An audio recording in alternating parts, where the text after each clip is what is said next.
I would like to invite Julia Anderson, Director of Operations for CanWaCH, to join me on the stage for the day-to-day management of the Global Affairs funded project, including managing human and financial resources, reporting and liaising with Global Affairs Canada.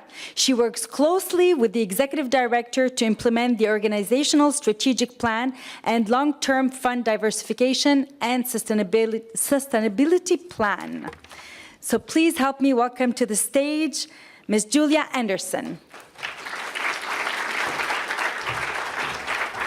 Good morning. It's so exciting to see you all here. My name is Julia Anderson. I'm the Director of Operations with CanWaCH.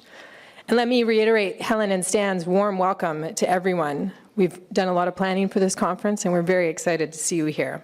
And I'd also like to reiterate the acknowledgement of the land that Carolyn offered. As a settler, meaning someone whose ancestor does not come from this place, I'm grateful for the opportunity to meet with you here on the land of the traditional and the traditional unceded territory of the Algonquin Anishinaabe people.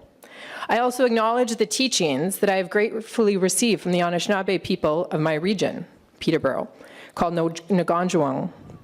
This is where I currently reside, and I have recently received teachings from the sacred water circle women and the protectors of the water, and I endeavor to honor these teachings in my remarks today. In the next 15 minutes, I have been tasked with talking to you about this. It is a discussion paper that we worked very hard to produce in advance of the conference. The discussion paper is part of a process. We hoped that you would read it, think through it, and then come to the conference ready to have deeper conversations that our colleagues called on us to have.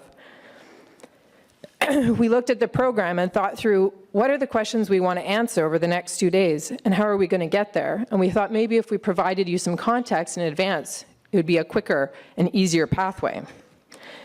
When we thought about the vision for this conference, we worked together with many of our members, many of you on the Program Advisory Committee, many of you on the Planning Committee, as well as I worked closely with my colleagues, Leah McCarroll, Andy Craig, Katie Lloyd, Lauren Dobson-Hughes, and the masterful Charmaine Crockett, who's running around at the back, who kept us all on track. We also worked very closely with Global Affairs, and because I'm on the stage, I'm going to say a big thank you to Tanya Trevors, who masterfully got all the Global Affairs staff here that are joining us over the next 2 days. It is not an easy feat. She prepared them, she got them here, she got them approvals. Thank you, Tanya. Their participation, the participation of Global Affairs, will be critical to the success of this conference, because it's them we need to talk to as well as ourselves. So together with all those people, we had a vision to take these 2 days and look with fresh eyes at the landscape of global women and children's health. Our positioning was this. In the last few years, many new lenses have emerged to help us think about our work. Domestically, we have the much acknowledged and much celebrated Feminist International Assistance Policy. Globally, we have new international standards such as the SDGs, the Sustainable Development Goals. And of course, domestically, we also have commissions and conversations like the important Truth and Reconciliation Commission that have set a pathway forward by looking with eyes wide, or at least wider open, at the legacy and present-day realities of colonialism. With these new lenses, we thought, as an organizing committee, that we needed to ask the question at this juncture, so what? What does this new vision, now that we have this new vision and our thinking has been sharpened, what does our work look like? And what I'm personally very interested in is how is it going to change? What are we going to do differently? When we get down into the roots, the foundations, what does it really look like to take a feminist approach? What does it look like to implement the SDGs? In the paper, the discussion document, we talk about the foundational nature of health. This is part of the CanWaCH lexicon. Health as an enabler of all other rights. And when we were brainstorming about the paper, we started where we wanted to end up. If you could pull out in your mind's eye a VHS tape, and I did check with my 16-year-old daughter, everyone knows still what that is, this VSH video, put it in the middle of the movie, and see there on the screen a young woman in her 20s, maybe 30s, and she's giving her stump speech at a political rally. This is the archetype of the empowered young woman. This is where we want to get. We started with this archetype, and then we looked and hit rewind on that VHS. And we thought about all the twists and turns, all the choices that she was able to make, that she did make, to get her there. and what she needed around her in order to do that. Education, vaccinations, access to affordable medical care, access to contraceptives, perhaps pre- and postnatal care, or maybe abortion care and abortion services. These are the multiple health interventions that connect and intersect with the choices that she makes along her pathway. So as our thinking developed and the paper developed, we faced a challenge that our sector, all of us in this room, have confronted head-on in the last decade. How do you frame your desired impacts and outcomes without getting trapped in silos? Quite frankly, how do you organize the conversation in a way that you can talk with the depth you need to, but keeping in mind that big picture? And what is the role of Canada in promoting that big picture? Because this is not as if Canada needs to provide universal health care around the world. Canada needs to get the world to provide universal health care to its citizens. And this, of course, lands us in the SDGs, this universal agenda that's interconnected, intersectional, each goal weaving together with the next, cross-referencing, circling back, innovating, all jumbled up together. As Ban Ki-moon said, there is an urgency to this agenda because there is no plan B, because there's no planet B. When I was at a meeting recently with the Honorable Mariam Monsef in my community, it was a community leaders meeting, and I gave my remarks about, that I always give, the foundational importance of women and children's health, blah, blah, blah, my own little stump speech. And as it came around to two women there that were Anishinaabe women from the Sacred Water Circle, they looked at me fairly directly and said, you talk about foundations, but the foundation is beneath you. The foundation is the earth. And if that goes, what do we have? And then they offered me a teaching about the 7 generations. In a paper that I would encourage everyone to read, and I didn't know that the author would be sitting over there, but she is, Margaret Biggs and John MacArthur, called A Canadian North Star, and this paper just came out.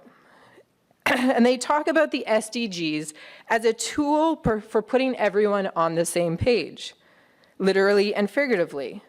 They call this the North Star function.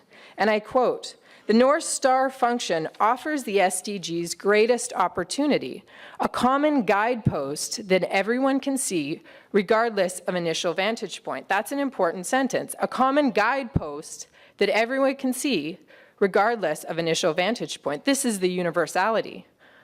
In a similar vein, the Feminist International Assistance Policy calls on us to connect the dots, to take a feminist, interconnected approach to the work we do.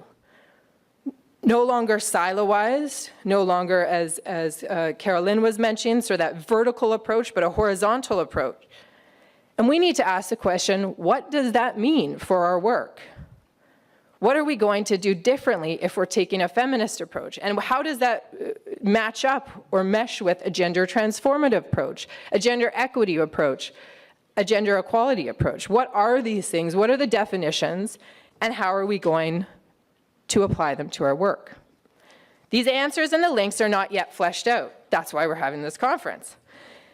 But the biggest threat is that as we scramble to position ourselves, especially as civil society and research and academics, as good feminists with gender transformative approaches in our back pockets that we're just going to pull out and put on display, we may rush the transformational potential of the Feminist International Assistance Policy. It was here that I was going to enter a joke about global affairs rushing to do anything, but I will leave that to you to think through. So how are we going to do this? Over the next 2 days, we have an agenda packed full of thinkers, individuals, organizations that have all grappled with these questions. Some of them will be propositional. They'll give you new ideas and new thinking. Some will be more reflective on the past and what we've done. Importantly, we have left time in each and every session, almost each and every session, for discussions. And I want to tell you that this was incredibly difficult. We had over 50 proposals submitted and many more expressions of interest. We could have packed the agenda with days full of wonderful content, but we wanted to protect the space for us to have the conversations, and we have. When my colleague Kristen asked us as the conference organizing team what success looked like, I said, I want everyone to walk out of the room and feel like they're part of something. This has been mentioned by the other panelists. Sometimes we talk about ourselves as a sector, but we're involved in lots of different sectors. And again, I think that contributes to that silo-wise approach. So as the Feminist International Assistance Policy calls on us to be more intersectional in the SDGs and interconnected, perhaps what we need is to be part of a movement. Part of a movement that has a shared vision, a shared end goal, and a shared belief that we could actually get there. So how will we know when we've arrived? Well, for me, it's crystal clear.